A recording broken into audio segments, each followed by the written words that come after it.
Previous year पुराने UP TET में आए हुए प्रश्न हैं वो मैंने यहाँ पर नोट किए हैं।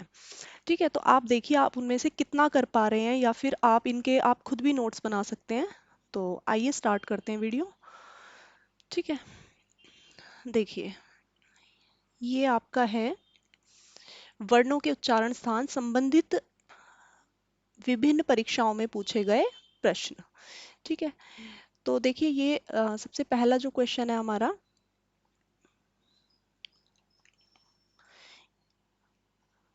सबसे पहला प्रश्न है हमारा ये, क्षय वर्ण किसके योग से बना है।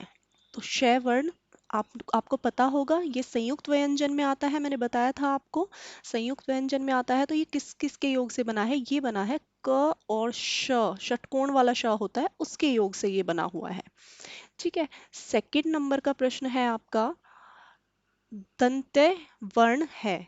दंत्य में कौन से वर्ण आते हैं आपके, त, तवर्ग वाले, आपको याद होगा तवर्ग वाले जो सारे हैं। तो अगर हम बात करें त की, तो ये किस वर्ग के अंतर आता है, तो ये दंत्य वर्ण के अंतर आपके आता है। ठीक है, और ये जो दोनों प्रश्न हैं ये यूपी टेट 2015 में आए हुए प्रश्न हैं।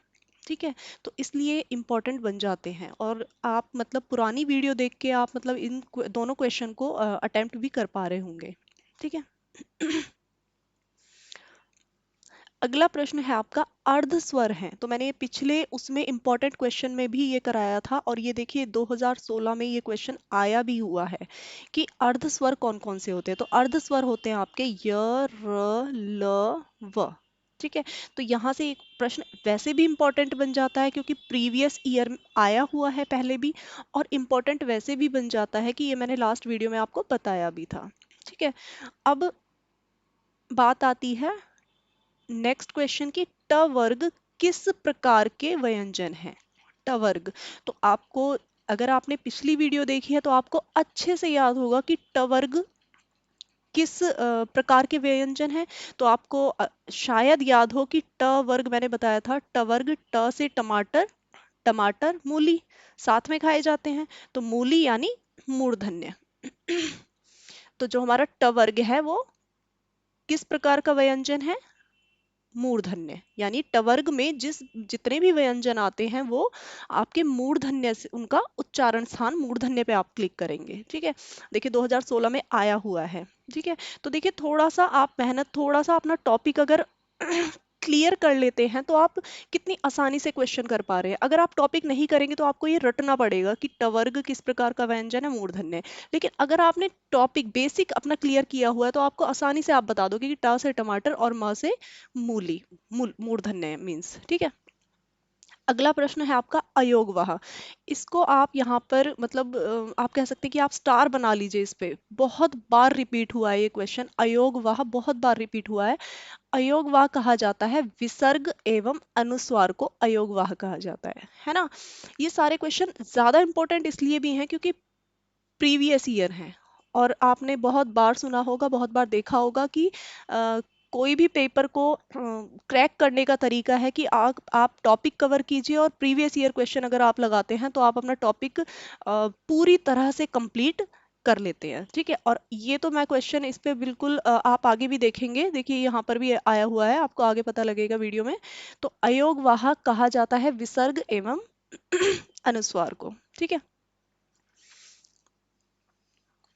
नेक्स्ट प्रश्न है आपका, श ध्वनि का उच्चारण स्थान है। तो श ध्वनि का तालव्य, तालव्य उच्चारण स्थान है। ये 2017 में क्वेश्चन आया हुआ है, और अगर इस बार यूपी टेट का प्राइमरी पेपर किसी ने दिया होगा तो उन्होंने ये प्रश्न वहां पर भी देखा होगा। मतलब कहने का है कि 2017 में तो आया ही हुआ है, और ये 2022 का जो पेपर है उसमें भी ये प्रश्न आया हुआ है। तो यहाँ 2017 लिखा हुआ है, यहाँ पर आप 2022 भी इसमें लिख सकते हैं।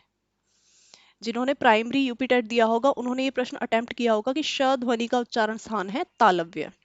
ठीक है, यहाँ पर अगर आप चाहें तो ये श ध्वनि का उच्चारण स्थान लिखा हुआ है, स ध्वनि का भी आप लिख सकते हैं, क्योंकि स और श मतलब एक जैसे वर्ड हैं, तो इनको थोड़ा सा एक साथ आप करेंगे तो ज्यादा आसानी रहेगी। श और स ये थोड़ा सेम साउंड है। ये शलगम वाला सा है, ये सब्जी वाला सा है। तो इनको अगर आप एक साथ करेंगे, मैंने यहाँ लिखा नहीं हुआ है, एक साथ करेंगे तो ज्यादा बेटर रहेगा कि श ध्वनि का उच्चारण स्थान है तालव्य। और स की अगर हम बात करें तो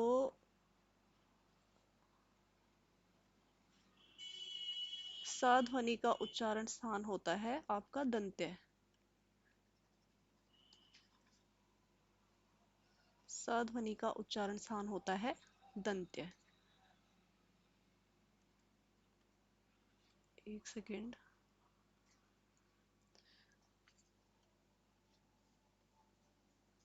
स ध्वनि का उच्चारण स्थान होता है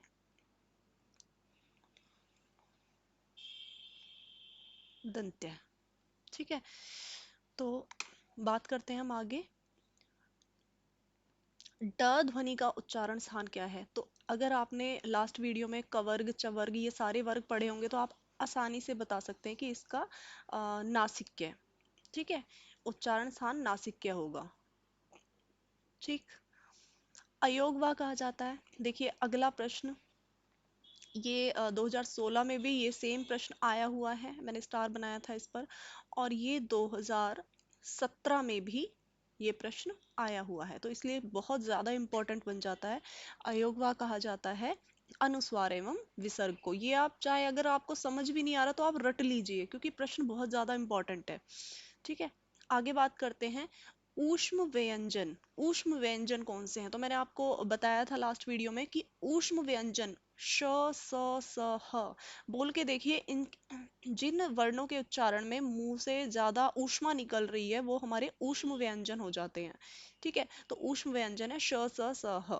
ठीक है, जिनका उच्चारण ऊपर के दांतों पर जीभ लगने से होता है वो हमारे होते हैं दंत्य। ठीक है, 2018 में प्रश्न आए हुए हैं, बहुत इंपॉर्टेंट है और देखिए बहुत आसान है। ऊष्म व्यंजन यानी श स स ह, बोलकर देखेंगे आप, जिन्हें बोलने से ज्यादा मुंह से ऊष्मा निकल रही है वो ऊष्म व्यंजन है हमारे। ठीक है, ये प्रश्न बहुत इंपॉर्टेंट है और मैंने कराया भी है पिछली वीडियो में। य र ल व, य र ल व अंतस्थी व्यंजन इनको बोला जाता है। य र ल व को क्या बोला जाता है?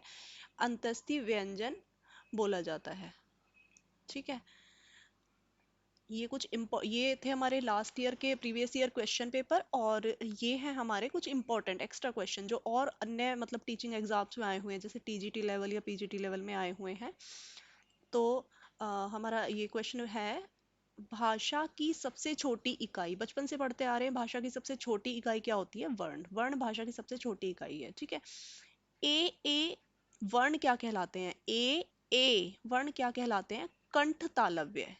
क्या कहलाते हैं ये वर्ण? कंठ तालव्य कहलाते हैं। आया हुआ प्रश्न है, बीएड के एंट्रेंस में आया हुआ प्रश्न है ये। ठीक है, हिंदी में मूलतः वर्णों की संख्या कितनी है? तो मूलतः वर्णों की संख्या कितनी है? 52, 52। ठीक है, घ का उच्चारण स्थान क्या है? घ का, तो अगर आप याद करेंगे कवर्ग में कौन कौन से हमारे व्यंजन आते थे? क ख ग घ। तो कवर्ग का सीधा बताया था आपको, क से कवर्ग, क से कंठ है। ठीक है, तो घ का उच्चारण स्थान होगा हमारा कंठ है। इंपॉर्टेंट प्रश्न ये भी है, व फ का उच्चारण स्थान क्या है? तो व फ का जो उच्चारण स्थान है वो है आपका दंतोष्ठ है। दंतोष्ठ है, क्योंकि व और फ बोलने में दंत और ओष्ठ, होठ दोनों का यूज होता है। ठीक है, तो लास्ट वीडियो में मैंने ये टॉपिक कवर कराया था आपको, और इस वीडियो में मैंने सभी इंपॉर्टेंट क्वेश्चन आपके कराए हैं। आप इनके नोट्स बना सकते हैं, और यकीन मानिए ये प्रश्न बहुत इंपॉर्टेंट है। अगर आपने लास्ट वीडियो देखी है और ये प्रश्न कर लिए तो आप ये समझिए आपने 2 से 3 नंबर अपने पक्के कर लिए हैं, क्योंकि यहाँ से प्रश्न बनता ही बनता है। और प्रश्न एक छोटे से टॉपिक से आप खुद सोच सकते हैं कि बार बार अगर एक छोटे से टॉपिक से प्रश्न दिया जाएगा तो वहां पर प्रश्न रिपीट होने के बहुत ज़्यादा चांसेस होते हैं। ठीक है, तो ये अगर आप वो टॉपिक कर लेते हैं और ये प्रश्न कर लेते हैं तो आप अपना ये टॉपिक बिल्कुल अच्छे से कवर कर पाएंगे। ठीक है, वीडियो देखने के लिए थैंक यू सो मच, और अब मिलते हैं अगली वीडियो में, तब तक के लिए थैंक यू। तो इनको अगर आप एक साथ करेंगे, मैंने यहाँ लिखा नहीं हुआ है, एक साथ करेंगे तो ज्यादा बेटर रहेगा कि श ध्वनि का उच्चारण स्थान है तालव्य। और स की अगर हम बात करें तो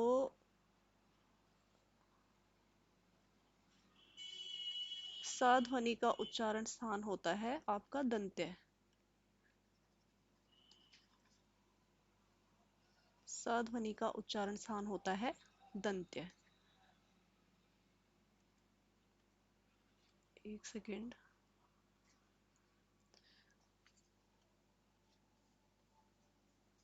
स ध्वनि का उच्चारण स्थान होता है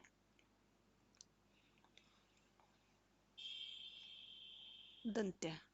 ठीक है, तो बात करते हैं हम आगे। ड ध्वनि का उच्चारण स्थान क्या है? तो अगर आपने लास्ट वीडियो में कवर्ग चवर्ग ये सारे वर्ग पढ़े होंगे तो आप आसानी से बता सकते हैं कि इसका नासिक्य। ठीक है, उच्चारण स्थान नासिक्य होगा। ठीक, अयोगवा कहा जाता है। देखिए अगला प्रश्न, ये 2016 में भी ये सेम प्रश्न आया हुआ है, मैंने स्टार बनाया था इस पर। और ये 2017 में भी ये प्रश्न आया हुआ है, तो इसलिए बहुत ज्यादा इंपॉर्टेंट बन जाता है। अयोगवा कहा जाता है अनुस्वार एवं विसर्ग को। ये आप चाहे अगर आपको समझ भी नहीं आ रहा तो आप रट लीजिए, क्योंकि प्रश्न बहुत ज्यादा इंपॉर्टेंट है। ठीक है, आगे बात करते हैं। ऊष्म व्यंजन, ऊष्म व्यंजन कौन से हैं? तो मैंने आपको बताया था लास्ट वीडियो में कि ऊष्म व्यंजन श स स ह, बोल के देखिए इन जिन वर्णों के उच्चारण में मुंह से ज्यादा ऊष्मा निकल रही है वो हमारे ऊष्म व्यंजन हो जाते हैं। ठीक है, तो ऊष्म व्यंजन है श स स ह। ठीक है, जिनका उच्चारण ऊपर के दांतों पर जीभ लगने से होता है वो हमारे होते हैं दंत्य। ठीक है, 2018 में प्रश्न आए हुए हैं, बहुत इंपॉर्टेंट है और देखिए बहुत आसान है। ऊष्म व्यंजन यानी श स स ह, बोलकर देखेंगे आप, जिन्हें बोलने से ज्यादा मुंह से ऊष्मा निकल रही है वो ऊष्म व्यंजन है हमारे। ठीक है, ये प्रश्न बहुत इंपॉर्टेंट है और मैंने कराया भी है पिछली वीडियो में। य र ल व, य र ल व अंतस्थी व्यंजन इनको बोला जाता है। य र ल व को क्या बोला जाता है? अंतस्थी व्यंजन बोला जाता है। ठीक है, ये कुछ ये थे हमारे लास्ट ईयर के प्रीवियस ईयर क्वेश्चन पेपर, और ये हैं हमारे कुछ इंपॉर्टेंट एक्स्ट्रा क्वेश्चन जो और अन्य मतलब टीचिंग एग्जाम्स में आए हुए हैं, जैसे टीजीटी लेवल या पीजीटी लेवल में आए हुए हैं। तो हमारा ये क्वेश्चन है, भाषा की सबसे छोटी इकाई, बचपन से पढ़ते आ रहे हैं भाषा की सबसे छोटी इकाई क्या होती है? वर्ण। वर्ण भाषा की सबसे छोटी इकाई है। ठीक है, ए वर्ण क्या कहलाते हैं? ए वर्ण क्या कहलाते हैं? कंठ तालव्य। क्या कहलाते हैं ये वर्ण? कंठ तालव्य कहलाते हैं। आया हुआ प्रश्न है, बीएड के एंट्रेंस में आया हुआ प्रश्न है ये। ठीक है, हिंदी में मूलतः वर्णों की संख्या कितनी है? तो मूलतः वर्णों की संख्या कितनी है? 52, 52। ठीक है, घ का उच्चारण स्थान क्या है? घ का, तो अगर आप याद करेंगे कवर्ग में कौन कौन से हमारे व्यंजन आते थे? क ख ग घ। तो कवर्ग का सीधा बताया था आपको, क से कवर्ग, क से कंठ है। ठीक है, तो घ का उच्चारण स्थान होगा हमारा कंठ है।